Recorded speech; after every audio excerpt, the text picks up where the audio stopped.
नमस्कार. आज मी एक झटपट बनणाऱ्या राईसची रेसिपी घेऊन आलेले.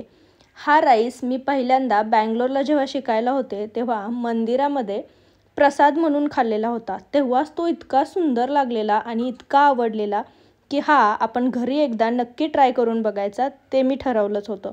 आंबट गोड चवीचा हा राईस तुम्ही मस्त पापडसोबत किंवा लोणच्यासोबत खाल्ला तर त्याची चव अजूनच जास्त चांगली लागते.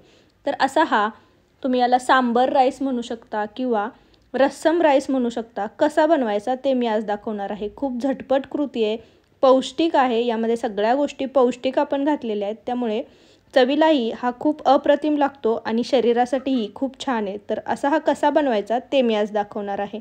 झटपट बनणारी कृती आहे, खूप पटकन बनतो. गरम गरम खाल्ला तर तो अजूनच छान लागतो. तर चला तर मग वेळ न घालवता तो कसा बनवायचा ते पाहूयात. तर हा बनवण्यासाठी आपण कुकरमध्ये 2 चमचे तेल घेणार आहोत. हा राईस आपण डायरेक्टली कुकरमध्ये बनवतोय, तर तेल छान गरम करून घ्यायचं. तेल गरम झालं की यामध्ये आपण जिरी आणि मोहरी टाकणार आहोत.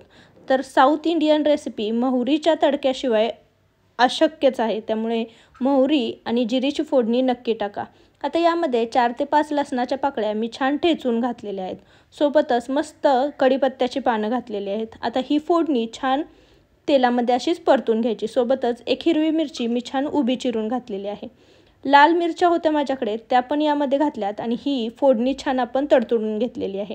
आता यामध्ये मी पाव चमचा हिंग टाकते. हिंगाने भाताची चव खूप छान लागते. एक छोटा कांदा मी छान उभा पातळ चिरून घेतलेला आहे, तो यामध्ये घातलेला आहे. आता सांबरचे जे छोटे छोटे कांदे असतात ते मिळाले तर तुम्ही तेही घालू शकता, त्यानेही खूप छान चव येते. तर कांदा छान गुलाबीसर रंगाचा होईपर्यंत आपण परतून घेतला आहे.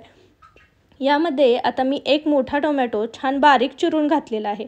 टोमॅटोही आपल्याला मस्त छान शिजवून घ्यायचा आहे, तर टोमॅटो पटकन शिजावा म्हणून यामध्ये मी 1 चमचा मीठ घालते. तर मीठ तुमच्या अंदाजानुसार घालायचं आहे. इथे मी अर्धा ते पाऊण चमचा मीठ घातलेलं आहे आणि राहिलेलं मीठ मी नंतर घालणार आहे. तर टोमॅटो छान 2 ते 3 मिनटं तेलावरती शिजवून घ्यायचा. आता यामध्ये सुके मसाले घालणार आहोत. तर पाव चमचा मी हळद घातलेली आहे, अर्धा चमचा धनेपूड घालणार आहे, अर्धा चमचा जिरेपूड घालणार आहे, एक मोठा चमचा काश्मीरी लाल मिर्च पावडर टाकणार आहे.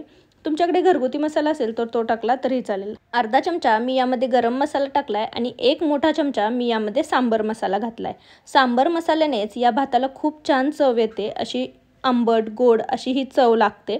तर हे मसाले आपण तेलावरती छान 2 ते 3 मिनटं परतून घेतलेत. आता अर्धी वाटी तूर डाळ मी 5 ते 10 मिनटं पाण्यामध्ये अशीच भिजत ठेवलेली होती, तर त्यातलं सगळं पाणी काढून आपण ही तूर डाळ यामध्ये घालणार आहोत.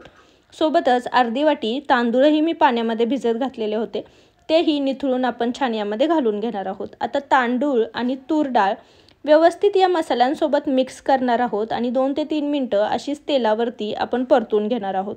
हे व्यवस्थित परतलं की यामध्ये बारीक चिरलेली आपण कोथिंबीर घालणार आहोत. तर कोथिंबीरीने हा भात दिसायलाही छान दिसतो आणि याची चवही अजून एन्हान्स होते. तर ही कोथिंबीरही आपण व्यवस्थित मिक्स करून घेणार आहोत. यामध्ये आता आपण पाणी घालणार आहोत.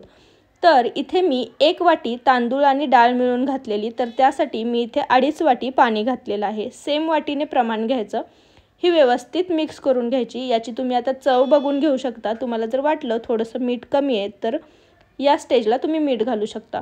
वरून 1 चमचा मी साजूक तूप घालते आणि आता कुकरचं झाकण लावून याच्या लो फ्लेमवरती 2 ते 3 शिट्ट्या करून घ्यायच्यात. तर व्यवस्थित छान 2 ते 3 शिट्ट्या करून घ्यायच्या आणि नंतर कुकर थंड करून घ्यायचा.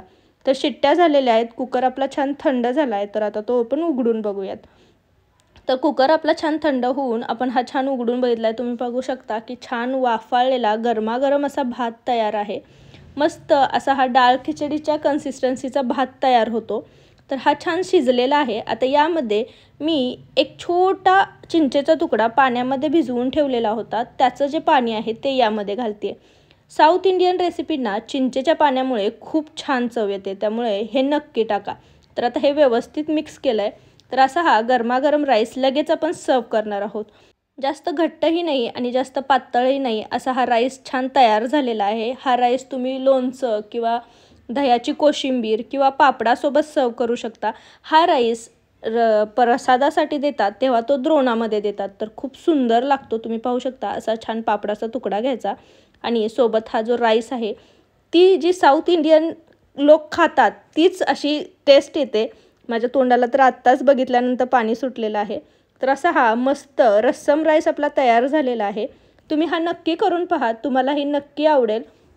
कसा झालेला मला कमेंटमध्ये नक्की सांगा. रेसिपी आवडली असेल तर रेसिपीला एक लाईक नक्की करा आणि तुमच्या फॅमिली आणि फ्रेंड्ससोबत याची लिंक जास्तीत जास्त शेअर करा.